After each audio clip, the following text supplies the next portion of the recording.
Kalau ada syukur, kalau nggak ada ya sudah. Terus ngomongnya apa? Pak, kalau di syariah ada rezeki tambahan. Ya, fasilitas manfaat berkembang dan satu lagi surplus underwriting. Dana marhamah juga. Iuran tabaruknya gimana? Biaya asuransinya 60% akan masuk ke iuran tabaruk, 40%-nya masuk ke prudensial. Ya. Operasionalnya ini untuk aturan nasabah ngambil PPH sama Rumet. Kalau nasabahnya income-nya di bawah 5 juta, di bawah sama dengan 5 juta nggak boleh ngambil Rumet. Tapi kalau income-nya di atas 5 juta, itu bisa ngambil Rumet maksimal 10 unit. Anda jangan bingung yang warna kuning ini salah cetak, harusnya nggak dikuningin, ini sama aja. Ya. Kemudian siapa yang sudah lulus ujian sertifikasi PPH lama, yang memang sudah jualan PPH lama, nggak usah ikut sertifikasi lagi. Ya, nggak usah ikut lagi. Jadi ketika Anda sudah punya lisensi PPH, berarti bisa jual PPH Plus langsung nanti ketika sudah launch. Siapa yang belum ambil sertifikasi PPH lama ataupun PPH Plus, segera masuk Proforce, klik katalog, nanti ada certification, ada wakaf, ada PGB, masuk yang PPH Plus dan PPH Plus syariah. Ya. Tabel pemeriksaan kesehatan untuk PPH Plus sama juga dengan yang lama. Ya, nanti akan dibandingkan. Nasabah produk dasar PGB-nya non medical, ternyata dia ngambil PPH tertulis Med 3, ya berarti harus Med 3. Sebaliknya, nasabah sebaliknya berarti gimana? Untuk produk dasar PGB-nya medical check up tipe 2, menurut PPH non medical, ya jadi tetap tipe 2. Pokoknya ketika ada salah satu yang harus medical, berarti emang harus medical. Tapi kalau dua-duanya non medical, ya berarti non medical, dua-duanya. Ya. Gimana untuk tertanggung atau peserta yang diasuransikan nggak punya income, no income earner, anak-anak atau pasangan yang tidak bekerja, boleh ngambil PPH Plus maksimal batas yang 5 juta. Saya lupa tadi 5 juta kalau nggak salah silver B gitu, nanti dicek di tabel yang tadi. Boleh nggak ngambil yang lebih dari 5 juta, Bapak Ibu, yang 10 juta diamond? Boleh nggak? Boleh kalau orang tuanya atau pasangannya juga punya diamond. Mirip-mirip kayak aturan lama kan? Seperti itu. Ya. Nah, nanti kalau sudah boleh upgrade, mau upgrade atau downgrade, intinya alteration, bisa dilakukan monthversary atau anniversary. Monthversary itu kalau nasabahnya nggak ada klaim selama 1 tahun polis, bisa upgrade di ulang tahun polis atau ulang tahun terakhirnya nasabah. Kalau dalam 1 tahun polis nggak ada klaim. Tapi kalau ternyata dalam 1 tahun polis ada klaim, berarti kalau mau upgrade harus tunggu apa Bapak Ibu? Anniversary. Nah, ada perbedaan.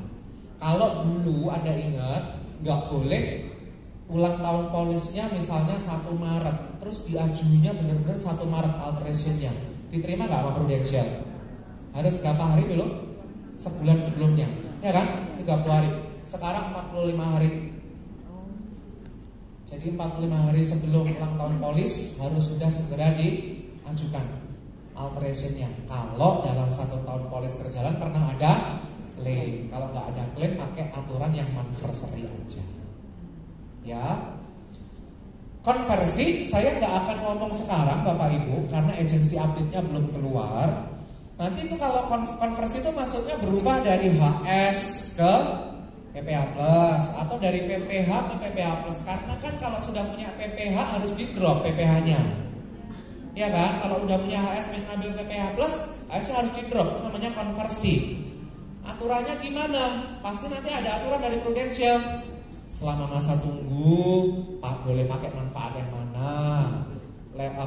Kalau dalam setahun udah kena 18 penyakit, boleh pakai PPH yang plan apa?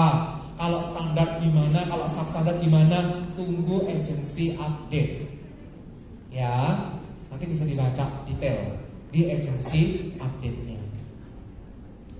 Ini juga aturan sudah ada, UE62, udah tahu ya. Kalau nasabah kurang dari 5 tahun punya polis dan ada HS plus atau PPH, kemudian dia mau upgrade atau mau konversi, itu kan harus pakai alteration.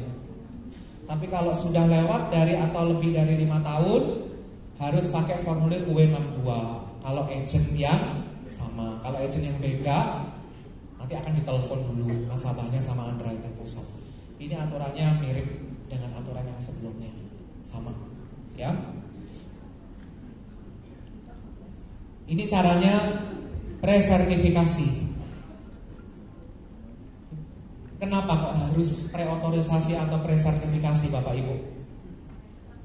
Supaya cepat dan supaya cashless, supaya nggak rembes, ya. Telepon dulu TPA. Apa TPA kepanjangannya? Third Party Administration. Third Party Administration, ya. Kemudian TPA akan melakukan verifikasi apakah polisnya masih enforce, apakah sudah lapse, gitu kan. TPA akan konfirmasi jadwal pasien ke rumah sakit yang dituju, misalnya ke Singapura. Kemudian LOG-nya terbit, issued, surat jaminan, letter of guarantee. Nah, baru prosedur pendaftaran di bagian admission rumah sakit luar negeri. Hindari datang ke provider luar negeri tanpa melalui proses ini supaya cashless. Kalau enggak berarti harus cashless. Dan selain itu kelemahannya apa, Pak? Kalau enggak presertifikasi dulu, masuk rumah sakit langsung masuk aja ke Singapura atau ke Malaysia gitu. Bayar cash. Reimburse dong. Yang kedua apa? Kelemahannya kalau langsung datang ke rumah sakit di luar negeri, ngomongnya itu loh mesti Inggrisan sama petugasnya. Belum kalau Anda berobat di Bangkok, banyak petugas yang nggak bisa bahasa Inggris. Kalau nasabah Anda berobatnya di Beijing, di Shenzhen, susah nanti. Tapi kalau telepon dulu, tahu beres aja gitu loh ya. Anda tetap masih akan komunikasi sih, nggak bisa dihindari. Cuman kan untuk bahasa-bahasa kedokteran yang rumit, itu kan Anda udah nggak usah ngomongin hal tersebut gitu loh. Biarin si TPA-nya aja yang komunikasi. Ya. Lanjut, pengecualian. Gampang ini. Ketentuan berakhirnya pertanggungan kapan? Asuransi tambahan PPH Plus dan PPH Syariah, PPH Plus Syariah.